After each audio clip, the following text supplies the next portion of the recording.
আসসালামু আলাইকুম আমার প্রিয় ভিউয়ার্স, আপনারা কেমন আছেন? আমরা তো আলহামদুলিল্লাহ ভালো আছি। আজকে আপনাদের সাথে শেয়ার করব মশলা সংরক্ষণ করেছি আর পোলাও মাংস রান্না করেছি। তো এই যে মশলা চেলে নিয়েছি, দেখেন কত ময়লা বের হয়েছে।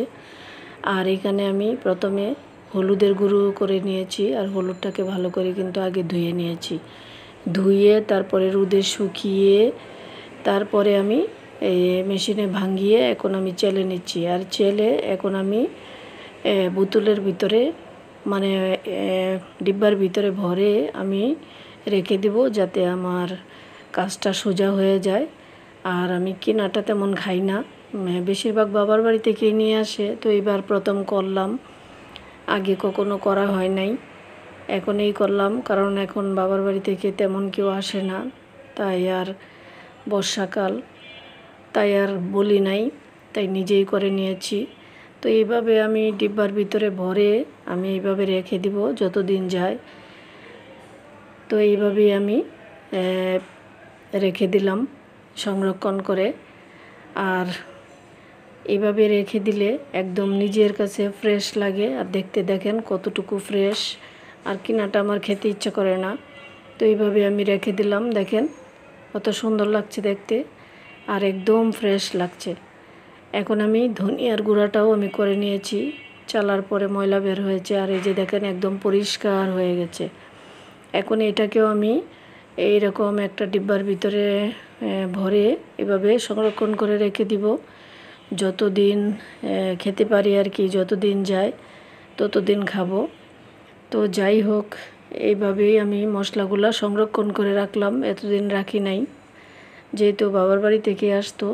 তো ইদানিং কেউ আসার নাই, তাই করে নিলাম, শেষ হয়ে গেছে। তো এইভাবেই আমি দুইটাকে বক্সে ভরে এরকমভাবে সুন্দর করে সংরক্ষণ করে রেখে দিলাম যতদিন যায়। তারপরে আমি এখানে পোলাও আর মাংস রান্না করব। আর এখানে আমি একটু সেমাই রান্না করে নিয়েছি।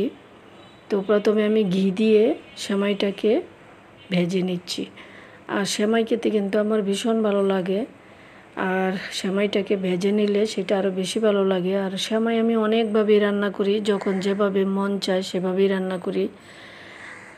তো সেমাইটাকে ভেজে তারপরে আমি এখানে চিনি দিয়ে দিব। তো লাচ্ছা সেমাই খেতে আসলে আমার ভালো লাগে, তো যেভাবেই রান্না করি সেভাবেই কিন্তু ভালো লাগে। আর ঘি দিলে সেটা আরও বেশি ভালো লাগে। তো প্রথমে আমি এরকমভাবে চিনি দিয়ে দিলাম, চিনি দিয়ে একটু নাড়াচাড়া দিয়ে দিলাম, দিয়ে আমি একটু সেমাইটাকে সুন্দর করে ভেজে নিলাম। তো সেমাই ভাজা হয়ে গেছে প্রায়, মানে মোটামুটি। তারপরে আমি এখানে দুধ দিয়ে দিব। তো এখানে আমি গুঁড়ো দুধ দিয়ে দিলাম, আর গুঁড়ো দুধটা দিলে বেশি ভালো লাগে। আমি লিকুইড দুধও দিব, কিন্তু গুঁড়ো দুধটা দিয়ে আবার একটু ভেজে নিলাম। তো আমার যখনই যা তাকে সামনে সবগুলো দিয়ে আমি চেষ্টা করি যে কীভাবে মজা হয়। তো এখানে আমি বাদামটাও দিয়ে দিচ্ছি, আর তেজপাতা এলাচ আসলে ঘিয়ের মধ্যে দিয়ে দিলেই সবচেয়ে বেস্ট হয়, কিন্তু আমার মনে ছিল না, তাই এখন দিয়ে দিলাম।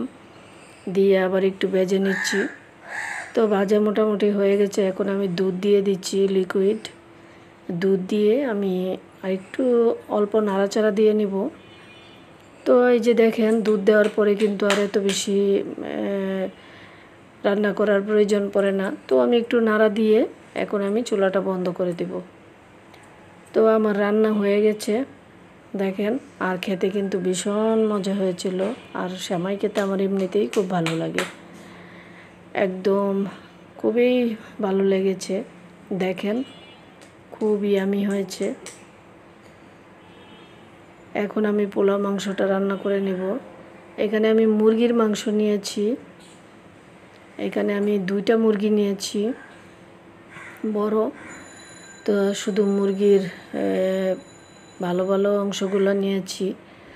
তো নিয়ে আমি কড়াইয়ে তেল দিয়ে এখন বাগারটা দিব। আসলে মুরগি আমরা সবাই রান্না করতে পারি। কি রান্না করলাম সেটা আপনাদের সাথে একটু শেয়ার করলাম, একটু আলাপ করলাম, এই আর কি। আমরা সবাই কম বেশি রান্না করতে পারি।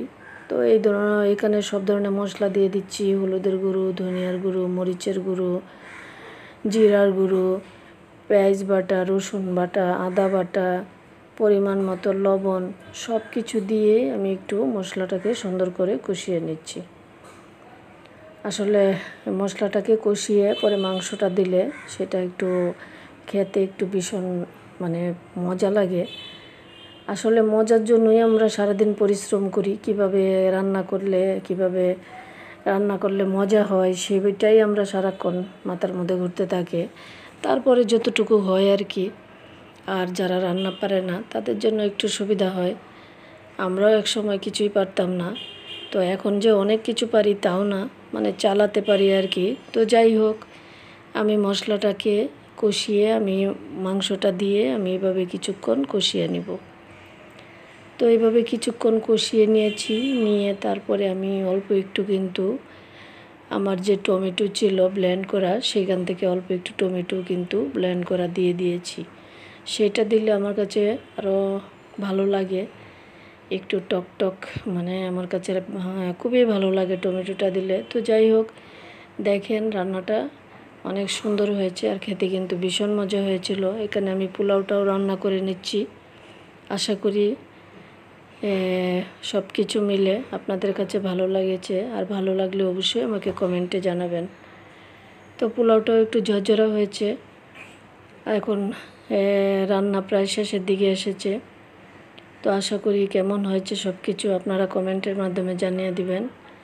আর সবাই ভালো থাকবেন, সুস্থ থাকবেন, নিরাপদে থাকবেন। আর পুরো ভিডিও আমার সাথে থাকার জন্য অনেক অনেক ধন্যবাদ। এখনকার মতো শেষ করলাম। আল্লাহ হাফেজ।